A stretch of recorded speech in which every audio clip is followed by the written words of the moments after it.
Hello दोस्तों, आप सभी का स्वागत है अमन PCS 24 चैनल पे। और आज हम कोई क्लास लेकर उपस्थित नहीं हुए हैं। आज हमारे देश में एक बहुत दुखद घटना घटित हुआ है, जो कि आप जानते हैं, पहलगाम की घटना, जो कि जम्मू कश्मीर की घटना है, जिसमें लगभग 27 ऐसे निर्दोष लोग मारे गए हैं जिनकी कोई गलतियाँ नहीं थी। सिर्फ वो आतंकवाद के शिकार हुए हैं और सिर्फ एक धर्म के नाम पर उन्हें मारा गया है। तो ये जो आतंकवाद है, ये लोग आते कहाँ से हैं, इन्हें कहाँ से इनको सपोर्ट मिलता है, इनको कहाँ से फंडिंग लोग करते हैं, इन्हें कहाँ ट्रेनिंग दिया जाता है ऐसे लोगों को। वैसे लोगों को चिन्हित करने की ज़रूरत है और वैसे लोगों को पहले इस देश से, अगर इस देश में है तो उनको पहले सफाया करने का ज़रूरत है। या पाकिस्तान इसके दोषी है तो पहले उस पर कार्रवाई होना चाहिए और इसके जड़ तक पहले हमें पहुँचना होगा। जो भी घटनाएँ जो घटित हुआ है, इस तरह की घटनाएं आगे नहीं होना चाहिए। अभी जो घटनाएं जो घटित हुआ है, इस पे सही निर्णय होना चाहिए और इसकी जो गलती है, जिनकी भी इनमें गलती है, उनको दंड तो मिलना चाहिए। और उनको दंड क्या मिलना चाहिए आप बताइएगा, परंतु उनको न्याय मिलना चाहिए, जो भी पीड़ित परिवार हैं। इस घटना को अंजाम हम कहें तो बहुत सदियों से सुनते हम लोग आ रहे हैं, परंतु फ़िलहाल कुछ दिनों से हमें लग रहा था कि शायद हमें इस जो पहले की जो सिचुएशन थी वहाँ की, उस पर हम लोग कंट्रोल कर पाए हैं, उस पर हम काबू कर पाए हैं। और फिर उस तरह की जो घटनाएं हैं वो हमें शायद आने वाले दिन में नहीं देखने को मिलेगा। और जो मंगलवार की फिर उस घटना को दोहराया गया है, लगभग 27 ऐसे परिवार को घर से बेघर किया गया। भगवान उनकी आत्मा को शांति दे, उनके जो भी परिवार है उनको इस सिचुएशन में सहन करने की क्षमता दे, परंतु उनके खिलाफ भी कार्रवाई होना चाहिए जो आतंकवाद को बढ़ावा दे रहे हैं। और ऐसा कार्रवाई होना चाहिए जिनके वजह से वो आने वाले अपने 100 पीढ़ी को सोचना पड़े ऐसी हरकत करने के लिए। कुछ ऐसे लोग हैं जो लात के देवता हैं, वो बात से नहीं समझा करते हैं, तो उनको उसी भाषा में समझाने की ज़रूरत है, जिसकी वजह से हमें इस पे कंट्रोल पाया जा सकता है। हम जो शांति का उपदेश दे रहे हैं, तो ये मत बूझो जो भी आतंकवादी हैं कि जब हम शांति का उपदेश दे सकते हैं तो आतंकवाद ख़त्म करने का भी हम उपदेश दे सकते हैं, और भली भांति भी जानते हैं कि किस तरह इसको ख़त्म किया जा सकता है। फिलहाल हम समझते हैं कि इसकी प्रारंभ कैसे होता है, कहाँ से इसकी शुरुआत होती है, कैसे इतनी बड़ी जो आज मुद्दा बना हुआ है, तो इसकी प्रारंभिक अवस्था कैसी रहा, उस चीज़ को हम लोग देखते हैं। आप जो देखते हैं पीछे जो बोर्ड है, ये पूरे भारत की मैप है। इसमें जो देख रहे हैं ऊपर जो पीओ के क्षेत्र, जो वर्तमान में जो पीओ के क्षेत्र है वो भारत के अधिकार में नहीं है। भले हम लोग मैप में पूरा बनाते हैं, परंतु ये वर्तमान पाकिस्तान की सेनाएं इस क्षेत्र में हैं। हुआ ये था कि 1947 में जब हमारा देश स्वतंत्र हुआ था, तो स्वतंत्र होने से पहले हमारे देश में ब्रिटेन का शासन रहा है और उनका एक ही नीति था कि फूट डालो, शासन करो। और उन्होंने इसी नीति के साथ उन्होंने शासन भी किया और जाते जाते एक और अपनी नीति में सफल रहा और भारत और पाकिस्तान को उन्होंने बंटवारा करते हुए गए।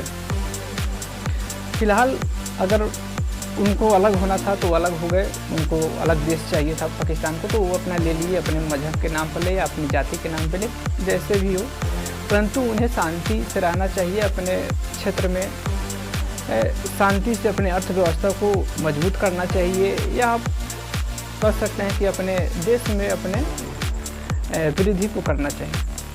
परंतु ये दूसरा ही क्षेत्र में लगे हुए हैं, जो आतंकवाद को इन्होंने बढ़ावा दिया है। आने वाला दिन में इनको भी इस चीज़ से सामना करना पड़ेगा, जो आतंकवाद को ये सपोर्ट कर रहे हैं। तो फिलहाल वो उनका मामला है, वो देखे, परंतु इस क्षेत्र में अगर कुछ होता है तो इसका दंड भी आपको मिलना चाहिए। फिलहाल हम देखें, इंडिया की बात करें तो जब हमारा भारत और पाकिस्तान जब 1947 में स्वतंत्र हुआ, तो उस समय एक नियम बनाया गया था कि उस समय पूरे भारत पाकिस्तान के अगर क्षेत्रफल जोड़ा जाए तो उस समय लगभग 565 देशी रियासत था और उन्हें ये स्वतंत्रता थी कि कोई भी राज्य किसी भी देश में मिल सकता है। और बहुत सारे राज्य पाकिस्तान में भी मिले, बहुत सारा राज्य भारत में भी मिले। उसी में यह जो वर्तमान हम जम्मू कश्मीर या श्रीनगर का जो क्षेत्र देख रहे हैं, इसका उस समय 1947 में वहाँ के राजा हरि सिंह थे। इन्होंने स्वतंत्र होने का डिसीजन सुनाया और इन्होंने स्वतंत्र रहा तो भारत सरकार भी कहेगी कोई बात नहीं, आप स्वतंत्र रहना चाहते हैं, आप स्वतंत्र रहिए। उसके बाद पाकिस्तान चाहता है कि इस जो जम्मू कश्मीर का जो क्षेत्र है उसको हम अपने क्षेत्र में मिला लेते हैं और वो अपने सेना से इस पर आक्रमण कर देता है या हमला कर देता है। उसी बीच जब हमला करता है जम्मू कश्मीर पे, तो जो भी वहाँ के राजा हरि सिंह थे वो भारत के साथ समझौता करते हैं और भारत के विलय पत्र पर सिग्नेचर करते हैं कि आप इसे भारत में मिला लीजिए। जब ये भारत के विलय पत्र पर सिग्नेचर कर देते हैं, अगर उस समय जो हमारे वर्तमान प्रधानमंत्री पंडित नेहरू थे, अगर वो चाहते अपनी पूरी सेना का अगर सही से उपयोग करते तो पाकिस्तान तक भी अपना क्षेत्र बढ़ा सकते थे। परंतु इन्होंने शांति का उपदेश देते हुए राष्ट्रसंघ की सहायता लिया कि आप राष्ट्रसंघ के पास आवेदन दिया कि आप इस मामला को देखिए। जब यहाँ के जब राजा ही जब विलय पत्र पर सिग्नेचर कर दिया तो ये क्षेत्र मेरा हुआ, आप इसे पाकिस्तान की सेना से खाली करवाइए। परंतु उसी बीच पाकिस्तान भी कुछ अपना एप्लीकेशन देता है, पता ना क्या दिया, और राष्ट्रसंघ ने ऐसी डिसीजन सुनाया जो आज तक वो डिसीजन पेंडिंग पड़ा हुआ है। फिलहाल उस समय यही निर्देश दिया कि जो जहाँ पे है वहीं पे स्थगित रहे, आगे नहीं अपना सेना बढ़ाए, जहाँ पे है जहाँ पे स्थिर रहे। तब तक पाकिस्तानी सेना पीओ के जो क्षेत्र देख रहे हैं वहाँ तक आ चुकी थी और वहाँ तक आकर उन्होंने रुक गया, बाकी भारत की सेना इधर था, मतलब जहाँ पे जो था वहीं पर स्थगित हो गया। और आज तक भी कोई डिसीजन राष्ट्रसंघ के द्वारा नहीं मिला कि हाँ यहाँ पे पाकिस्तानी सेना रहना चाहिए या नहीं रहना चाहिए। उसी बीच की एक और घटना है जो कि हैदराबाद में घटित हुआ था, जो कि हैदराबाद का जो भी मुल्तान का सेना का अधिकार हो जाता है। उसी बीच एक और घटना घटता है हैदराबाद में, जो कि हैदराबाद के निज़ाम वहाँ पर विद्रोह करता है। तो उसी बीच हमारे देश के जो गृह मंत्री थे और वर्तमान उस समय सरदार वल्लभ भाई पटेल थे, उन्होंने अपनी सेना का पावर यहाँ पे दिखाया था हैदराबाद के निज़ाम को। तो इन्हें को भी पावर समझ में आ गया, तो इनको कुछ शांति मिला हैदराबाद के निज़ाम को। तो यहाँ पर तो इन्होंने शांति कर दिया। अगर वही ताकत अगर यहाँ पे दिखाए होते उस समय, तो शायद यहाँ का भी जो वर्तमान सिचुएशन है वो आज नहीं हो पाता। तो खैर कैलेंडर अब पीछा नहीं जा सकता है, जो हुआ सो हुआ। फिलहाल यह देखें कि यहाँ पे जो घटनाएं घटित हो रही है, जो भी हम आतंकवाद के द्वारा देख रहे हैं, इस घटनाओं से हमें छुटकारा पाना होगा।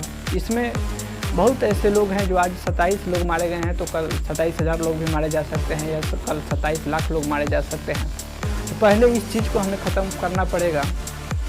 फिलहाल हम कुछ अक्साई चीन के बारे में भी बात करें, उस समय भी पंडित नेहरू ही थे प्रधानमंत्री, और उस समय हिंदू चीन भाई भाई के नारा उस समय हमारे प्रधानमंत्री दे रहे थे। उसी बीच की घटना है कि चीन तब तक हमला करके जो अक्साई चीन है उस पर भी अपना अधिकार कर लेता है। भारत के पास उस समय उतना सैन्य शक्ति था, ना ही उतना ही हम कह सकते हैं कि टेक्नोलॉजी था कि चीन के साथ सामना कर पाए या लड़ाई कर पाए। तो उस समय भी भारी नुकसान हमारे भारत को उठाना पड़ा, परंतु आज हमारा देश सब चीज़ से संपन्न है। जो हम आज कहें परमाणु में कहें या जो भी हमारे राफेल जो हम फिलहाल हम कहें, जो कि फ्रांस से 63 लाख करोड़ की राफेल हमारी भारत सरकार ने मंगवाई है। आज भारत सरकार के पास बड़ी संख्या में सैन्य शक्ति है, बड़ी संख्या में नेवी की संख्या है। बहुत आज की जो भारत की सिचुएशन है वो बहुत ही सुदृढ़ एवं मजबूत है। अगर आज भारत सरकार के पास इतनी हथियारें हैं कि अगर भारत से ही चाहे तो पाकिस्तान को पूरी तरह से ख़त्म कर सकता है, अगर इसको सही से इस्तेमाल किया जाए तो इस पर कार्रवाई होना चाहिए। जो भी दोषी है उसको दंड मिलना चाहिए और इस तरह की घटनाएं को फिर दोबारा नहीं हो, इसके लिए कड़ा से कड़ा डिसीजन हमारी वर्तमान जो माननीय प्रधानमंत्री हैं वो डिसीजन ले। फिलहाल हमारे विदेश मंत्री द्वारा कुछ निर्णय लिया गया है, जो भी सिंधु जल समझौता था उसको खारिज किया गया है। तो इतना ही से नहीं होगा, उसको कड़ा डिसीजन लेना होगा। फिलहाल के लिए आप क्या चाहते हैं, आपका राय क्या है, आप किस तरह चाहते हैं आतंकवाद को ख़त्म करना, आप अपना भी राय ज़रूर बताइएगा। फिलहाल के लिए जय हिंद, जय भारत। फिर मिलते हैं नेक्स्ट वीडियो।